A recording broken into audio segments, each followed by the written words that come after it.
O que pode ser mais destrutivo que o coronavírus? Se já está ruim agora, o que pode acontecer para ficar ainda pior? Alguns dias atrás eu vi uma mensagem que ela anunciava a propagação de um dos vírus mais letais da história da espécie humana. E não era o coronavírus. Também não era a peste antonina, que no ano de 165 matou cerca de 5 milhões de pessoas no Império Romano. Também não estava falando da peste negra, que em 1347 ceifou 200 milhões de vidas na Ásia e na Europa. Também não estava se referindo à gripe suína, que agora mais recentemente, em 2009, matou 200 mil pessoas. Ou o ebola, que entre 2014 e 2016, cerca de 11.300 pessoas morreram. Acontece que a mensagem da qual me referi não falava de um vírus. Ela falava do medo. E esse tal medo já assola a espécie humana há milhares de anos.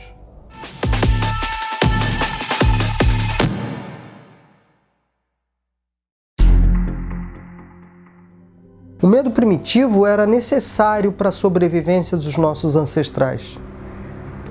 Mas, com o passar dos séculos, nós fomos evoluindo. E o medo passou a matar por outros motivos. Hoje, estamos com medo do tal do coronavírus, de ter que depender de uma máquina para poder respirar, consequentemente para poder sobreviver. O medo espreita, inclusive, as nossas contas bancárias, os nossos empregos, e nos deixa em estado de alerta máximo na iminência de uma crise econômica que está por vir. O medo nos paralisa e o medo nos coloca uns contra os outros. O medo afeta ricos e pobres, crianças, jovens, adultos, idosos, não importa a idade. Quando você é dominado por ele, quem está à sua volta também é contaminado. Se hoje você sai na rua, teme por ser julgado e condenado, porque você será acusado de ser um agente transmissor. Por outro lado, se você fica em casa, te culpam por querer quebrar a economia. Desde a Segunda Guerra Mundial, ou melhor, desde todas as guerras mundiais, nunca tantos países fecharam as suas fronteiras. Isso é um indicador claro de que o que está acontecendo não é uma banalidade, não é uma crise, não é um exagero. Empresas estão falindo. Governantes entram em guerra para defender a vida, enquanto outros governantes apenas para manter o seu poder. Na verdade é que não importa mesmo todos os cuidados que a gente possa ter. O medo se espalha. O medo, ele está em todos os lugares. Na TV, nas redes sociais, na fila dos hospitais, nas ruas das comunidades da periferia ou até mesmo no secreto silêncio privativo das coberturas de luxo. Porque o medo atinge todas as classes sociais. E quando você está vulnerável ao medo, ele te leva para dois caminhos. Um deles é o pavor, e você foge. O outro pode ser a raiva, e com ódio, você ataca. Assim tem sido com o Covid-19. É uma acusação após a outra. Uns culpam a China, os outros culpam os Estados Unidos, como se um vírus tivesse nacionalidade. Tem ainda aqueles que acreditam que a Terra é plana. E esses falam que lá na Itália, por exemplo, as pessoas morrem porque a população é muito idosa. Aqui no Brasil, dizem que a culpa é dos cientistas, dos infectologistas, dos médicos, da mídia, dos governadores. Falam que eles querem quebrar a economia porque eles saem por aí dizendo que é para você ficar em casa. Mas aí vem outro e esbraveja uma insanidade sem precedentes. Ele chega ao ponto de dizer que se você tiver um histórico de atleta, não será atingido por uma gripezinha. Pare e respire. Equilibre os seus pensamentos. 2020 vai nos ensinar que não estamos sozinhos. que não existe fronteiras, que a saúde é um patrimônio universal e que a economia pode esperar. 2020 está aí para mostrar que a vida é frágil e proteger a vida é um dever de todos.